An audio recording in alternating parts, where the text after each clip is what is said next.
Bharuch parole ફંડનો સ્કોરની ટીમે વાલિયાના prohibition ગુનામાં NASA ફરતા આરોપીને નેત્રંગથી ઝડપી લઈ કાયદેસરની કાર્યવાહી હાથ ધરી હતી।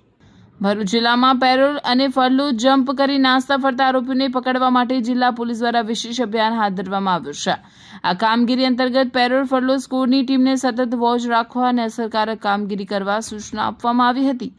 આ સૂચનાના ભાગરૂપે in charge police sub inspector BA સેલાણાના માર્ગદર્શન હેઠળ ટીમે જિલ્લાના વિવિધ ગુનાઓમાં ફરાર આરોપીઓની શોધખોળ તેજ કરી હતી।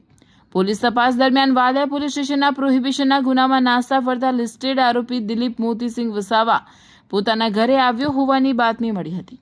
આ બાતમી અને ટેકનિકલ સર્વેલન્સના આધારે પેરોલ ફરલો સ્કોરની ટીમે નેત્રંગના ખરેટા ગામેથી આરોપીને ઝડપી પાડી કાયદેસરની કાર્યવાહી કરી વાલિયા પોલીસ સ્ટેશને સુપરત કર્યો છે।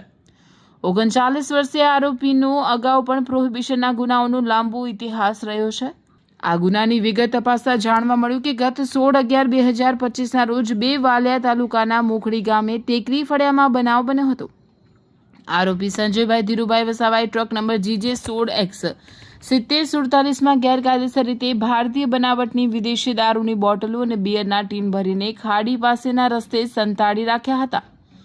રેડ દરમિયાન તે સ્થળ પરથી ફરાર થઈ ગયો હતો। ઘટના સ્થળે તપાસ કરતા પોલીસને ટ્રકમાંથી વિદેશી દારૂ અને બિયરનો મોટો જથ્થો મળી આવ્યો હતો, જેની કુલ કિંમત 13,24,605 રૂપિયા થતી હતી। પોલીસે 3 લાખ રૂપિયાની કિંમતની ટ્રક સહિત કુલ 20,24,605 રૂપિયાનો મુદ્દામાલ જપ્ત કર્યો હતો। આ અંગે વાલિયા પોલીસ સ્ટેશનમાં પ્રોહિબિશન એક્ટની વિવિધ કલમો હેઠળ ગુનો દાખલ કરીને આગળની તપાસ હાથ ધરવામાં આવે છે।